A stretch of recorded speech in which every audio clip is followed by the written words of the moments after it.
El mundo observó con horror cómo la economía global se desplomaba a principios de la década de 1930. El colapso de la bolsa de valores de 1929 desencadenó una reacción en cadena que condujo al desempleo masivo, al cierre de empresas y a la pobreza generalizada. En 1929, el mundo colapsó. La bolsa de Wall Street cayó un 25% en solo 4 días. Entre 1929 y 1933, el desempleo en Estados Unidos pasó del 3% al 25%. Fuente: Bureau of Labor Statistics. Las teorías económicas tradicionales parecían impotentes para explicar la catástrofe, y mucho menos para ofrecer una solución. Las viejas reglas ya no se aplicaban. La Gran Depresión destrozó la creencia en la economía del laissez-faire, demostrando que los mercados podían fallar y que la intervención del gobierno a veces era necesaria. Esta era allanó el camino para una nueva comprensión del pensamiento económico, reconociendo la importancia de la intervención del gobierno y la demanda agregada.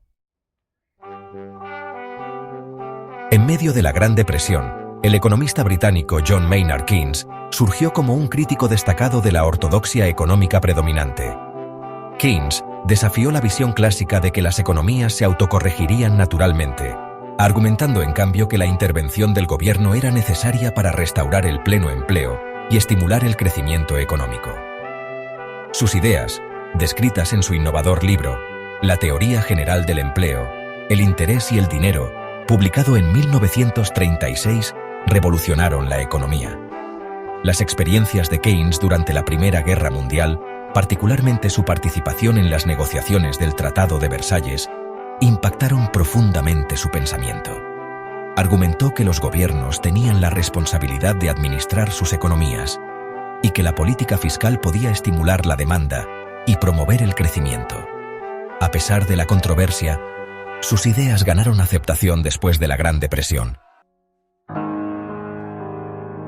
La teoría general de Keynes fue una desviación radical de la economía clásica.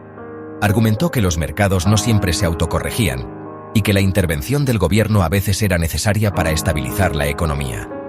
La economía keynesiana desafió la visión clásica de que la oferta crea su propia demanda.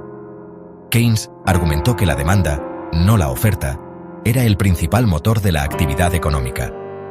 Introdujo el concepto de la trampa de liquidez, donde las tasas de interés bajas hacen que la política monetaria sea ineficaz. En tales situaciones, el gasto público es la única forma de estimular la demanda e impulsar el crecimiento. El mensaje central de la teoría general era claro: los gobiernos deben administrar sus economías utilizando la política fiscal para influir en la demanda agregada.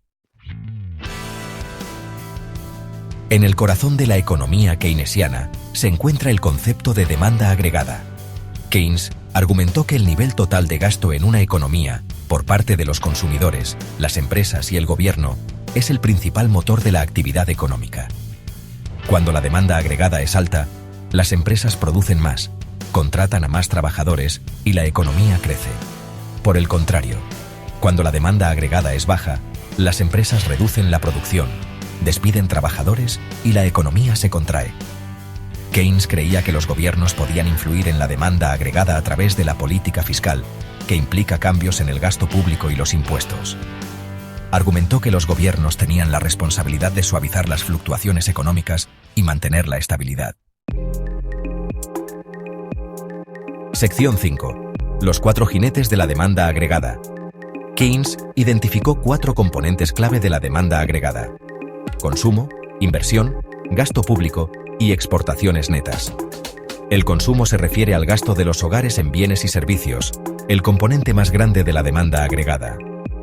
La inversión es el gasto de las empresas en bienes de capital, crucial para el crecimiento económico. El gasto público en bienes y servicios, como la educación y la infraestructura, puede estimular la demanda agregada, especialmente durante las recesiones. Las exportaciones netas son la diferencia entre las exportaciones y las importaciones de un país, lo que contribuye a la demanda agregada cuando es positiva. Cada componente juega un papel crucial en la determinación del nivel general de gasto en la economía. Keynes argumentó que comprender estos componentes era esencial para gestionar la actividad económica. Los gobiernos podrían utilizar este conocimiento para implementar políticas que estabilicen y hagan crecer la economía. Sección 6. El New Deal, poniendo a prueba el keynesianismo. La Gran Depresión proporcionó un campo de pruebas para las ideas de Keynes. En los Estados Unidos, los programas del New Deal del presidente Franklin D. Roosevelt adoptaron muchos principios keynesianos. El New Deal implicó un gasto público masivo en proyectos de infraestructura y programas de ayuda. Marcó una desviación significativa de las políticas del laissez-faire, reconociendo la necesidad de la intervención del gobierno. Los críticos argumentaron que era demasiado intervencionista o no lo suficientemente radical. A pesar de las críticas, al New Deal se le atribuye haber ayudado a poner fin a la Gran Depresión y sentar las bases para un crecimiento económico sostenido. Proporcionó un alivio muy necesario a millones de estadounidenses. El efecto multiplicador y el poder de las expectativas. La economía keynesiana enfatiza el efecto multiplicador, donde un aumento inicial en el gasto conduce a un mayor aumento en la demanda agregada y la producción económica.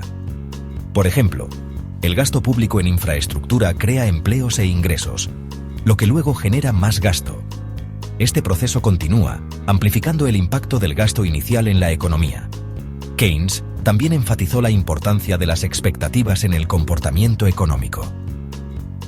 El optimismo sobre el futuro impulsa el gasto y la inversión, mientras que el pesimismo conduce al ahorro y a la reducción de la demanda.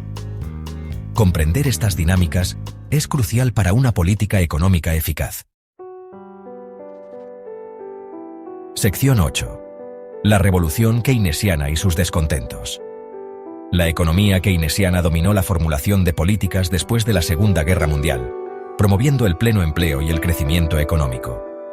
El período desde el final de la Segunda Guerra Mundial hasta principios de la década de 1970 se conoce a menudo como la Edad de Oro del capitalismo.